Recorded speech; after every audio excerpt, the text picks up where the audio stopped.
Big boss house లో మరొకసారి తనుజ యొక్క గొప్ప మనసు బయటపడిందనే చెప్పాలి. ప్రస్తుతం 10వ వారానికి సంబంధించిన కెప్టెన్సీ కంటెండర్ టాస్క్ లో భాగంగా 3వ లెవెల్ టాస్క్ జరిగింది.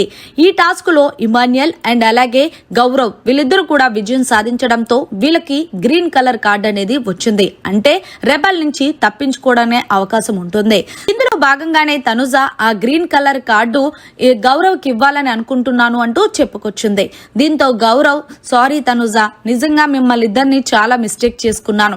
సో ముఖ్యంగా ఏదేమైనా సరే మీ పట్ల నేను చాలా మాటలు అన్నాను, ఐఎమ్ రియల్లీ సారీ అంటూ గౌరవ్ చెప్పుకొచ్చాడు.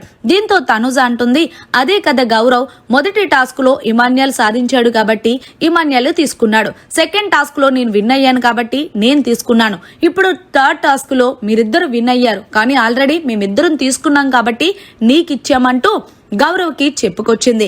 దీంతో గౌరవ్ అంటున్నాడు, అదేనబ్బా నాకేమనిపించింది అంటే ఈ లెవెల్ టాస్కులు ఎవరన్నా విన్నర్ అవుతే ఖచ్చితంగా నేను టాస్కులు బాగా ఆడతానంటూ నన్ను డిస్క్వాలిఫై చేసేస్తారేమో అనే టెన్షన్ వచ్చి ఆ టెన్షన్ లో అలా మాట్లాడాను, అవేమీ పట్టించుకోకు తనుజ అంటే, లేదబ్బా నువ్వే కంగారు పడ్డావు, ఏదైనా సరే ఆలోచించి డెసిషన్ తీసుకుంటే కరెక్ట్ అంటూ గౌరవ్ కి చెప్పింది.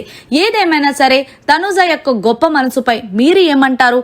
గౌరవ్ అన్ని మాటలన్నా సరే అవేమీ పట్టించుకోకుండా మంచి నిర్ణయం తీసుకొని గౌరవ్ కూడా తన టీం మెంబర్ ని సేవ్ చేయడంపై మీ అభిప్రాయాన్ని కామెంట్ రూపంలో తెలియచేయండి. మరిన్ని లేటెస్ట్ లైవ్ అప్డేట్స్ కోసం చూస్తూనే ఉండండి మీడియా కార్నర్.